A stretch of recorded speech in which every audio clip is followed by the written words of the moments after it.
কি অবস্থা সবার? আজকে স্পেশাল একটা দিন। আজকে আমার জন্মদিন, এই আর কি। আর এখন একটু বাইরে বের হচ্ছে আর কি, দেখি কি করা যায়। বাইরে বের হওয়ার আসলে কোনো পরিকল্পনা ছিল না ওরকম।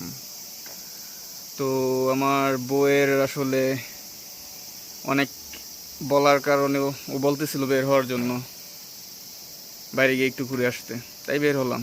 বাইরে প্রচণ্ড গরম, রোদ, তাই টুপি আর গ্লাস লাগাইতে হইছে। এই যে বাইরে প্রচণ্ড রোদ। তো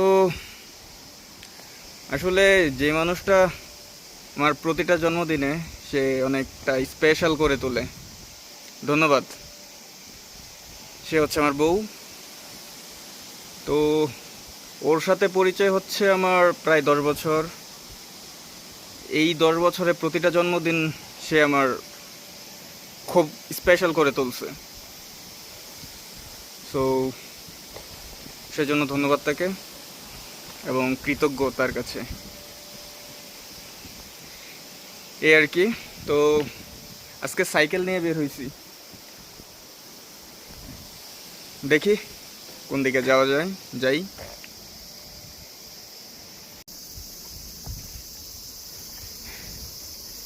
প্রচণ্ড গরম,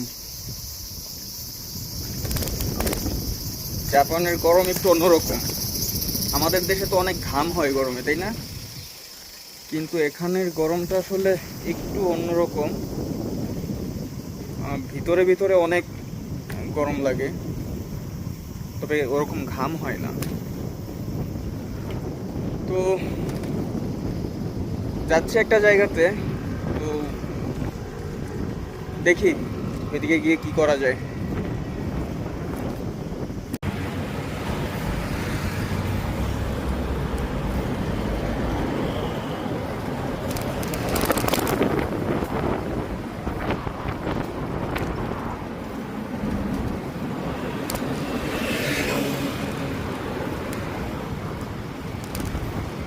সত্যি কথা বলতে বাইরে বের হওয়ার কোনো ইচ্ছাই ছিল না আমার। বউয়ের জোড়াজুড়িতে আসলে বাইরে বের হইলাম। ও আসলে চায় আমার প্রতিটা জন্মদিন যেন খুব সুন্দর কাটে, আমার ভালো কাটে। এখানে তো আসলে একা মানুষ, ওরকম কিছু করারও নাই। তবে ও যতটুকু পারে দূর থেকে আসলে সাপোর্ট দেয়, এই আর কি।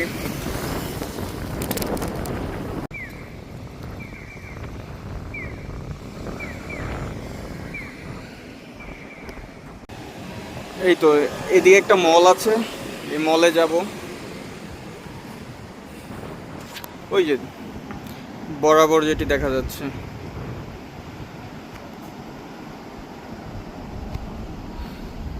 সিগন্যালে দাঁড়িয়ে আছে এখন। গত ভিডিওতে আমি দেখিয়েছিলাম যে কিয়োটোর ক্রাউডেড একটা এরিয়া। আজকে এই জায়গাটা অতটা ক্রাউড থাকে না, মোটামুটি নর্মালি থাকে, অত ক্রাউড নাই। তো আজকের দিনটা যাচ্ছে আমি যে একটু নিরিবিলি থাকতে, তাই এই দিকটাতে আসলাম।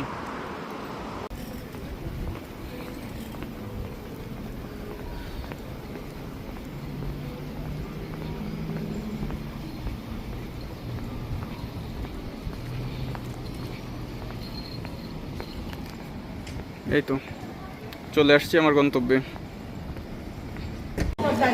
এত কিছু অর্ডার করছি, আসলে খাইতে পারবো কিনা জানি না আমি, তবে দেখি চেষ্টা করি। আমি কখনো একা এত খাবার খাই নাই এর আগে, সব কয়টা হাই ক্যালোরির খাবার।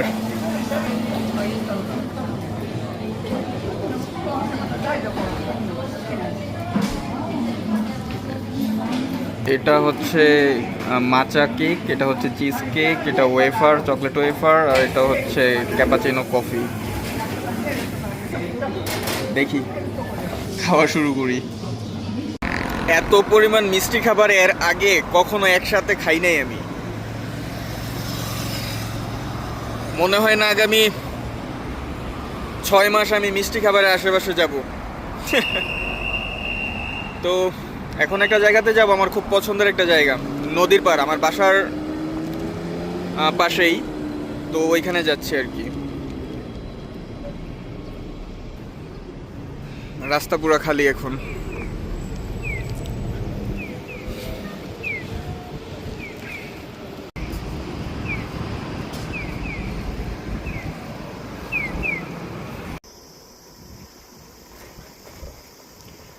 সূর্য প্রায় ডুবে যাচ্ছে, আর একটু আগে বের হওয়া উচিত ছিল। দেখি নদীর পাড় যাওয়ার পর সূর্যের আলো থাকে কিনা। এক হাতে সাইকেল চালাচ্ছি, হচ্ছে ফোন। ঠিক আছে, নদীর পাড় গিয়ে দেখা হবে। জাপানের বিশেষ করে কিয়োটোর বাড়িঘরগুলো দেখতে অনেক সুন্দর, তাই না? অ্যানিমের মতো।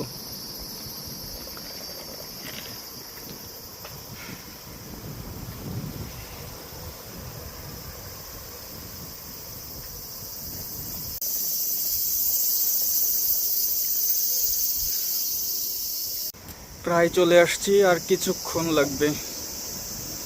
অনেক দ্রুত আসছি। দিনের আলো চলে গেলে আসলে ওইখানকার সৌন্দর্য বোঝা যাবে না, তাই অনেক দ্রুত আসলাম।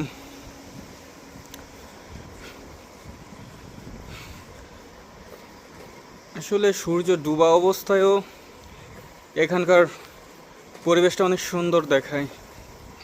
তবে সূর্যের আলো পরিপূর্ণ থাকলে হয়তো সৌন্দর্যটা আরো ভালোভাবে উপলব্ধি করা যেত আর কি।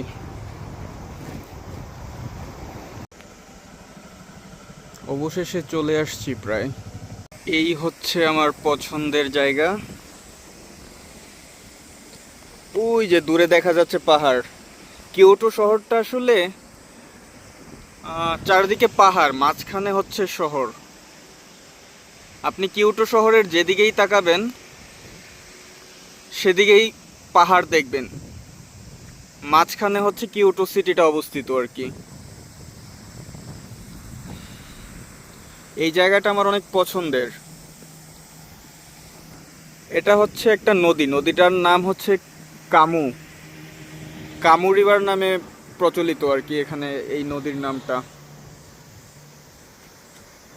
তো নিচে একটা সরু রাস্তা আছে, আমি রাস্তা দিয়ে সাইকেল চালিয়ে হচ্ছে ভিউটা দেখাবো।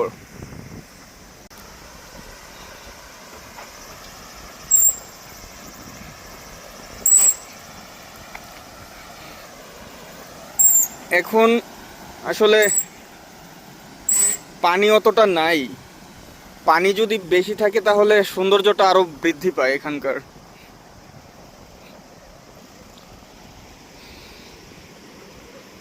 তো আমি আমার গত জন্মদিনে মনে আছে যে এই জায়গাটাতে এসেই আসলে সময় কাটিয়েছিলাম প্রায় অনেকক্ষণ। সেটা ছিল হচ্ছে ভোরবেলা। ভোরবেলা বলতে 5:30টার পর 6টার দিকে এখানে এসে অনেকক্ষণ, প্রায় ঘন্টা খানিকের মতো আমি সময় কাটাইছিলাম এই আর কি। তো চলেন এখানকার ভিউটা আসলে দেখাই আপনাদেরকে।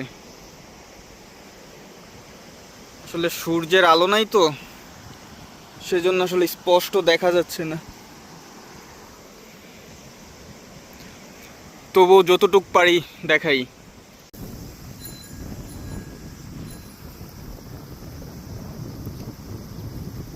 অসম্ভব সুন্দর একটা জায়গা, আমার অনেক পছন্দের একটা জায়গা এটা।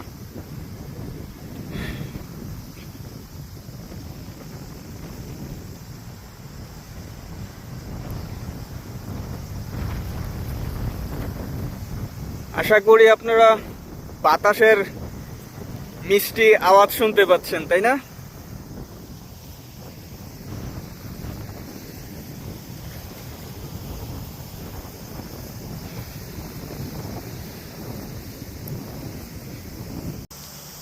এখন আবার আমি উল্টো দিকে আবার রওনা হচ্ছি, কারণ ওই সাইডটাতে আসলে সূর্যের আলো পড়ে যাওয়ার পর ওই সাইডটা একটু ডার্ক হয়ে যাচ্ছিল। তো ভাবলাম এই সাইডটাতে যদি যাই তাহলে হয়তো ভিডিওতে ভালো করে দেখা যাবে আর কি।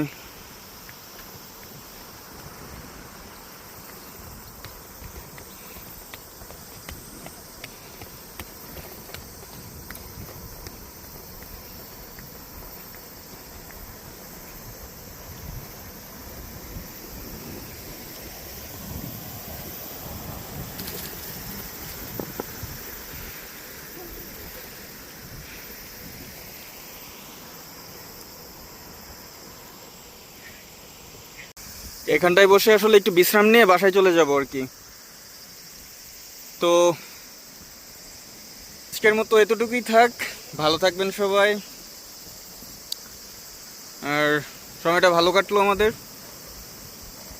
এই তো দেখা হবে আবার, বাই বাই।